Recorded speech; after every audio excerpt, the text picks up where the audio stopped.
Bismillahirrahmanirrahim. Assalamualaikum warahmatullahi wabarakatuh. Waalaikumsalam warahmatullahi wabarakatuh. Alhamdulillah. Kepada yang terhormat Bapak Ali Firmansyah MPD dan juga teman-teman semuanya ya. Selamat siang semuanya. Siang. Oke. Alhamdulillahirabbil alamin wassalatu wassalamu ala asyrofil anbiya'i wal mursalin wa ala alihi wa sahbihi ajmain amma ba'du. Pertama-tama marilah kita panjatkan puja dan puji syukur kehadirat Allah Subhanahu wa taala yang mana telah memberikan kita nikmat sehingga kita bisa berkumpul dalam video ini. Salawat serta salam semoga tercurah limpahkan kepada junjungan alam yakni Habibana wa Nabiyana Muhammad Sallallahu alaihi wasallam. kepada keluarganya, para sahabatnya, para tabi'in dan tabi'atnya, sehingga tak lupa kita semua mudah-mudahan di yaumil akhir nanti mendapatkan syafaatnya. Amin. Amin ya rabbal alamin. Perkenalkan kami di sini dari kelompok 5 ya mengenai periode, penentuan periode. Tahapan perkembangan anak ya. Perkenalkan saya Sri Rizkia sebagai moderator dan di samping saya ada teman saya Tarisa Eka Prasidya sebagai presentator pertama. Saya Siti Buaida Gaptia sebagai presentator kedua. dan di samping saya ada Saya sebagai Rudi Fadil Alawi sebagai presentator presentator tiga. 3. Baik, sebelumnya marilah kita buka presentasi ini dengan membaca basmalah bersama-sama. Bismillahirrahmanirrahim. Oke, langsung saja ke presentator pertama yaitu dengan Tarisa Eka Prasidya, kepadanya saya persilakan. Baik, terima kasih moderator.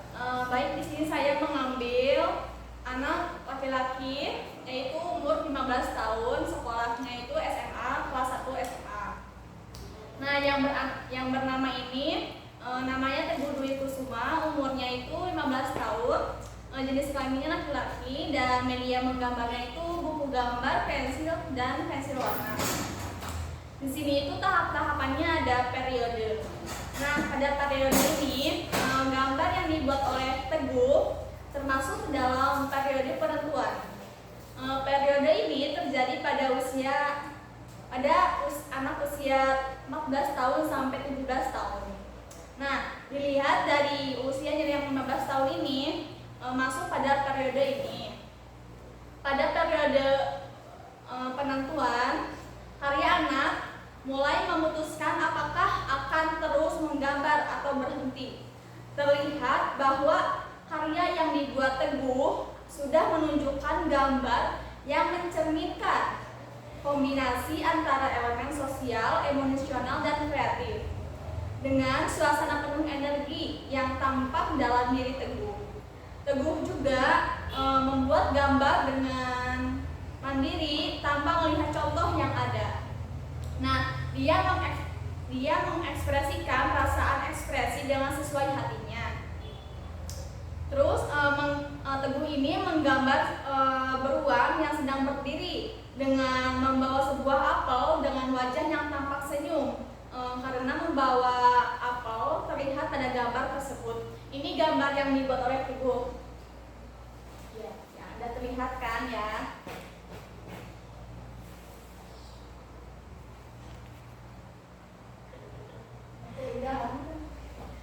Nah, yang Teguh gambarkan objek diantaranya itu ada beruang, buah apel, pohon apel, awan, rumput, dan bunga. Nah, dari gambar tersebut ini terlihat adanya kecenderungan kesenangan menggambar pada laki-laki. Ciri-cirinya itu yang pertama, anak mulai memutuskan apakah akan terjadi menggambar atau berhenti karena dari raut wajahnya agak kebingungan. Yang kedua itu pengaruh kritik dan apresiasi sangat kuat jika dikritik dapat didengar. Yang ketiga, adanya kecenderungan terhadap menggambar objek dan pemilihan warna. Yang keempat, warna menggambar objek proporsinya sudah mulai bagus walaupun belum sempurna. Yang kelima, adanya objek gambar yang mencerminkan luapan isi hati. Di sini ada simbol atau bentuk. Nah, dapat dilihat Teguh buat di atas termasuk ke dalam bentuk gambar non-geometris. Bentuk non-geometris ini diartikan sebagai bentuk yang tidak memiliki ukuran pasti dan lebih bersifat fleksibel. Biasanya bentuk ini lebih natural dan organik, lebih bebas namun masih tersusun. Nah, di bentuk non-geometris ini biasanya cenderung meniru makhluk hidup ataupun bentuk alam. Dan Teguh juga membuat gambar fauna yaitu beruang, flora yaitu apel, bentuk langit awan, bentuk keindahan yaitu bunga dan rumput. Adapun selanjutnya ada garis.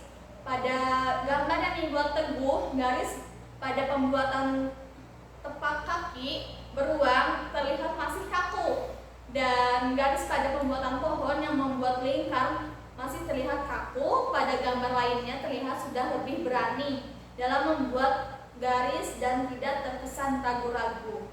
Selanjutnya itu ada warna. Pemilihan warna untuk mewarnai sketsa karya yang telah dibuatnya terkesan lebih realistis dengan objek aslinya, seperti batang pohon warna coklat, beruang warna putih, walau ada juga warna coklatnya, awan warna biru, dan rumputan warna hijau. Begitupun dengan pewarnaan buah apel yang dipegang beruang ini, ada sedikit gradasi dari warna merah ke warna kuning. Selanjutnya ada komposisi. Nah, komposisi ini gambar yang dibuat oleh Teguh sudah terkonsep. Teguh mulai memasukkan komposisi pada karya yang dibuatnya. Pembuatannya gambar beruang, awan, batang pohon, pohon apel dan apel, rumput dan bunga sudah tersusun dan teratur sehingga gambar lebih terlihat indah. Selanjutnya akan dilanjutkan oleh Teh Waida. Baik, dilanjut tipe hasil. Selanjutnya tipe hasil gambar Teguh menunjukkan bahwa karyanya termasuk pada tipe imajinatif, di mana ia harus proses menciptakan gambarnya dengan perspektifnya, yaitu dengan pembuatan proporsi yang sudah cukup bagus dilihat. Untuk selanjutnya, gejala gambar anak. Hasil karya Teguh termasuk keadaan gejala gambar anak dimensi atau perspektif. Sudah dijelaskan bahwa gambar yang dibuat Teguh menggambarkan dengan perspektif, yaitu dengan pembuatan proporsi yang sudah cukup bagus dilihat. Selanjutnya deskripsi. Teguh adalah anak yang berusia 15 tahun, masuk dalam rentang periode penentuan umur 14-17 tahun. Dilihat dari gambar yang ada kematangan emosional dan kreativitas meningkat. Karyanya mencerminkan kombinasi elemen sosial, emosional, dan kreatif. Yang kedua yaitu gambar dari Tantri Anita Rofiko, usianya 16 tahun, jenis kelaminnya perempuan, medianya buku gambar, pensil warna. Dan ini gambarnya. Deskripsi hasil analisis gambarnya yaitu untuk periode gambar yang dibuat Tantri termasuk ke dalam periode tahap penentuan. Periode ini termasuk pada usia anak 14-17 tahun. Dilihat dari usianya, Tantri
dihiasi oleh bentuk geometris seperti segitiga gunung, setengah lingkaran kubah masjid, persegi panjang bangunan masjid, dan garis melengkapi jalan pohon. Masjid digambar simetris dan menjadi pusat perhatian. Mungkin itu saja. Dilanjut ke materi yang ketiga. Pada gambar yang dibuat Tantri ini, garis-garisnya itu tegas dan rapi ya, bisa dilihat. Meskipun masih terlihat beberapa garis yang tidak sempurna, itu ada yang bengkok dan menunjukkan kontrol tangan yang sepenuhnya matang. Nah, garis pada jalan memberikan ilustrasi perspektif sederhana, tidak terlalu banyak, detail yang rumit, fokus pada bentuk utama yaitu masjidnya. Warnanya juga, pemilihan warnanya juga mendominasi warna cerah seperti kuning, biru, hijau, dan abu-abu. Warna-warna ini memberikan kesan ceria dan damai. Tidak ada permainan gradasi rumit, hanya satuan warna dasar. Penggunaan warnanya juga memberikan kesan natural gitu ya, dengan kehidupan nyatanya. Seperti hijau untuk rerumputan dan pohon, biru untuk langit-langit, dan kuning untuk matahari. Komposisi dari gambar Tantri ini, ada gambar yang dibuat Tantri ini sudah konsepnya seimbang dengan masjid sebagai pusat perhatiannya, dan di tengah jalan setapak yang mengarah ke masjid menciptakan arah pandangan yang terfokus. Pohon di sisi kiri dan kanan memberikan kesan harmoni. Tipe dari karyanya ini termasuk ke dalam gambar tipe simbolis realistis, masih menggunakan elemen simbolis seperti bentuk sederhana, namun terdapat usaha untuk menggambar pemandangannya gitu, pemandangan nyatanya gitu. Gejala dari gambar anaknya itu pada usia ini tuh anak mulai menggambar dengan lebih sadar akan proporsi dan perspektif. Meskipun belum sempurna, gambar menunjukkan kemampuan observasi dan ekspresi diri, namun masih dalam kehidupan eksplorasi kreativitasnya sendiri gitu. Mungkin deskripsinya itu, gambar ini tuh menampilkan pemandangan sebuah masjid yang berada di tengah latar belakangnya gunung gitu, dan masjidnya memiliki kubah biru dan dua menara kuning dikelilingi pohon kelapa dan pepohonan hijau. Terdapat juga jalan setapak abu-abu yang mengarah ke masjid, ke target utama yaitu masjidnya ya. Menciptakan kesan yang lumayan ke dalam gitu. Langitnya juga biru cerah, dihiasi matahari bersinar di sisi kiri atas, burung yang terbang serta awan kecil. Gambar ini memberikan kesan damai, ceria, dan sederhana dengan elemen-elemen khas lingkungan dan religius. Terima kasih. Pada moderator. Ya, oke. Terima kasih kepada presentator ketiga yang sudah menjelaskan. Selanjutnya di sini kami dari kelompok 5 ya, membuat gambar itu kami tiga gambar. Seharusnya 2 ya, tetapi kami mengambil 3 anak dan 3 gambar.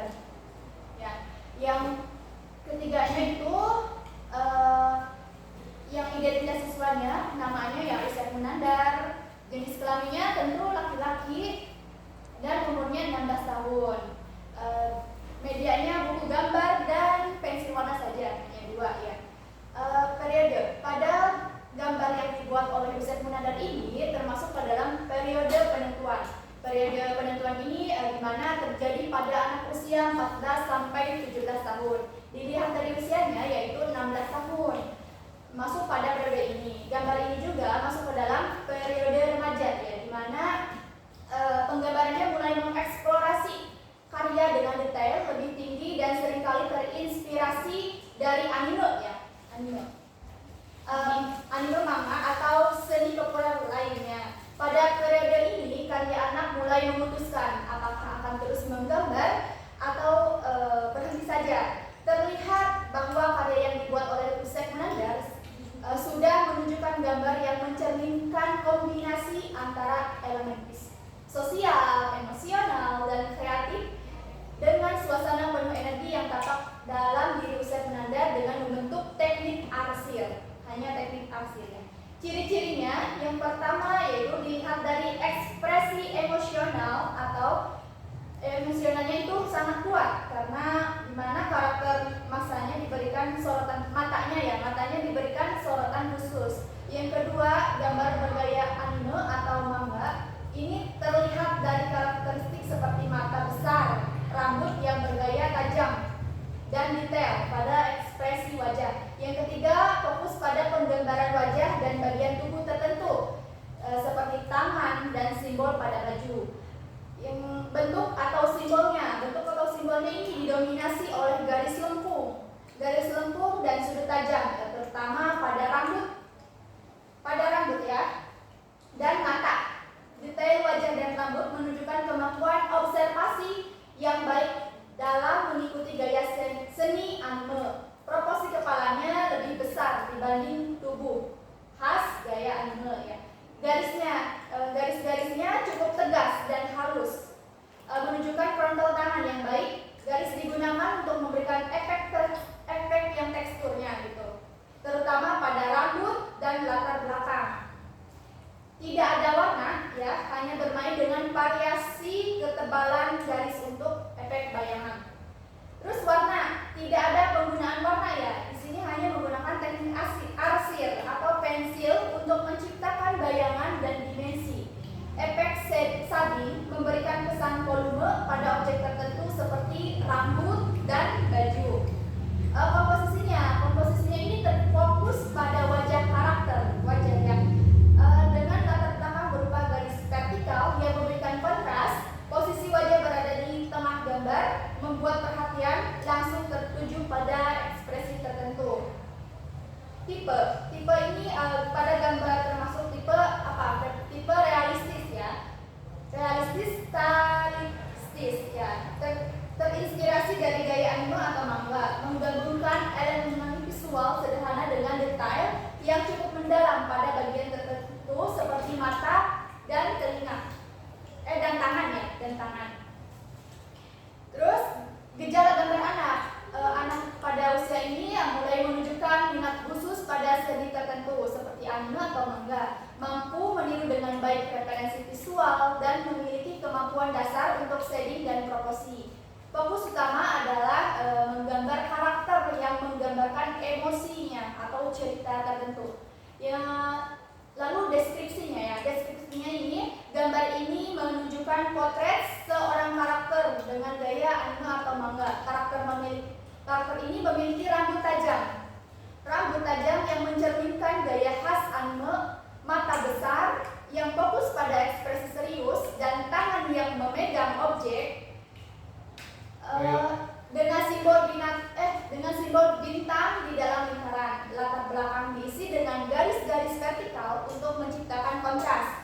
Gambar ini dibuat dengan pensil dan bermain dengan garis tegas serta shading untuk memberikan kesan kedalaman. Karya ini mencerminkan eksplorasi seni anak remaja yang terinspirasi oleh budaya populer. Oke, baik, itu penjelasan dari kelompok kami ya, presentator yang sudah menjelaskan. Terima kasih yang sudah mendengarkan, terima kasih juga ya.